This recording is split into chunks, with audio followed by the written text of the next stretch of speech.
नमस्कार दोस्तों, कैसे हैं आप लोग? स्वागत है मेरे YouTube चैनल देव केमिस्ट्री एजुकेशन पर। आप लोग वीडियो को लाइक करें और मेरे चैनल को सब्सक्राइब करें तथा बेल आइकन को दबा दें जिससे आपको वीडियो के नोटिफिकेशन मिलते रहें। विलयन भाग 13 की वीडियो में आज हम लोग क्वथनांक उन्नयन से अणुभार की गणना करेंगे। विलयन भाग 12 की वीडियो में हमने क्वथनांक का उन्नयन के विषय में डिटेल में चर्चा की थी। आप लोग जो लोग ये वीडियो नहीं देखे हैं, डिस्क्रिप्शन बॉक्स में इसका लिंक मिल जाएगा, उसे अवश्य देख लेंगे, तभी यहाँ पे ये टॉपिक्स आज का समझ में आएगा। तो आज हम बात करेंगे क्वथनांक उन्नयन से अणुभार की गणना। तो चलिए स्टार्ट करते हैं। तो यहाँ पे अणुभार की गणना के लिए सूत्र बताया गया है, जो कि क्वथनांक उन्नयन वाले सूत्र से ही इसको निकाला गया है। तो आप लोग देख सकते हैं, यम्बी यम्बी यहाँ पे क्या है, विलेय पदार्थ का अणुभार या मोलर द्रव्यमान, और बराबर हो जाएगा 1000 गुणित केवी गुणित W B upon delta T B into W A. तो ये सूत्र है, इसी की सहायता से न्यूमेरिकल की गणना की जाएगी, जो कि इस टॉपिक्स पर बहुत सारे न्यूमेरिकल कई बार पूछे गए हैं। तो यहाँ पे इस सूत्र में जैसा कि हमने अभी बताया कि एमबी क्या है, विलेय पदार्थ का अणुभार या मोलर द्रव्यमान। केवी क्या है, मोलर उन्नयन स्थिरांक है। डेल्टा टीबी क्या है, क्वथनांक उन्नयन यानी क्वथनांक का उन्नयन है।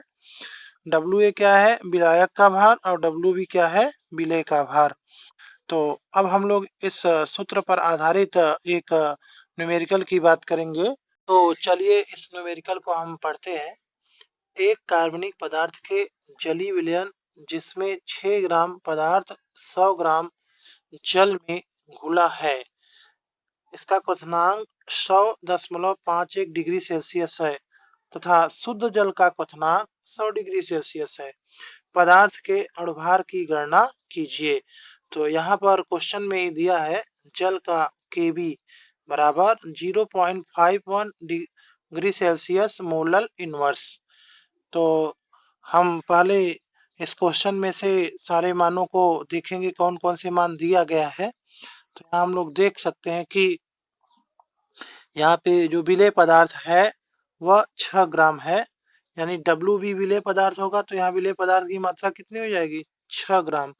और यहाँ पे विलायक जो है जल है, तो जल की मात्रा 100 ग्राम दी गई है, तो डब्ल्यू ए यहाँ पे विलायक बराबर कितना हो जाएगा, 100 ग्राम। और यहाँ क्वेश्चन में जैसा कि दिया ही है कि केवी बराबर क्या होगा, 0.51 डिग्री सेल्सियस मोलर इनवर्स।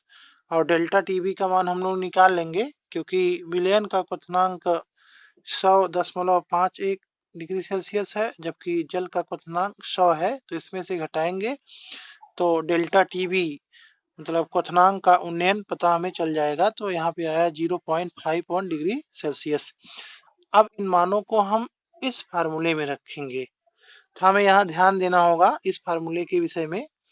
यहाँ पे हमने एम भी अणुभार लिया है और के भी, डब्ल्यू भी, ये सब जो सिंबल दिए गए हैं इस सूत्र में, अलग अलग किताबों में ये सिंबल बदल सकते हैं। कभी कभी अणुभार एम भी न दे के एम दिया रह सकता है, और डब्ल्यू भी न दे के डब्ल्यू टू या डब्ल्यू दिया रह सकता है, डब्ल्यू ए न देकर डब्ल्यू वन या डब्ल्यू ही दिया रह सकता है, कैपिटल डब्ल्यू। तो ये सब आपको समझना होगा। फिलहाल हमने यहाँ पे जो सिंबल के साथ फार्मूले लिए हैं वही उसी की हम लोग बात करेंगे। तो यहाँ हम लोग जब इन सब मानों को जब इस सूत्र में रखेंगे तो ये सूत्र प्राप्त होगा, ये समीकरण प्राप्त होगा। और इस समीकरण को जब हम हल करेंगे तो हमें 60 आएगा, यानी आंसर कितना आएगा, 60 आएगा। तो यहाँ पे जो पदार्थ है उसका अणुभार कितना आएगा, 60 आएगा। इसे ही हम लोग एक और न्यूमेरिकल की चर्चा करेंगे। ग्लूकोज के एक जलीय विलयन जिसमें 12 ग्राम ग्लूकोज, इसका अणुभार कितना दिया है, 180, 100 ग्राम जल में घुला है। इसका क्वथनांक 100.34 डिग्री सेल्सियस है और शुद्ध जल का क्वथनांक 100 डिग्री सेल्सियस है। जल के मोलर उन्नयन स्थिरांक की गणना कीजिए। तो यहाँ पे केवी का मान पूछा जा रहा है, तो जो मान दिए गए हैं उसको हम लोग देख लेंगे। यहाँ mb क्या है, अणुभार है, ये दिया है। और wa विलायक का भार यानी जल का भार है, यहाँ पे 100 ग्राम दिया है। और wb विलेय यानी ग्लूकोज है यहाँ पे विलेय, इसका भार दिया है हम लोग को 12 ग्राम।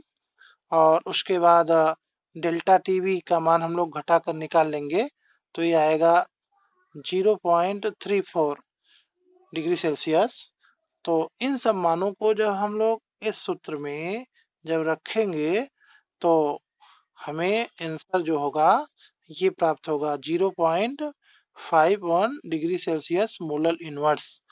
तो आप लोग इसे रख कर हल कर लेंगे, इसमें गणनाएं बहुत ही आसान है। तो आज की वीडियो में बस इतना ही।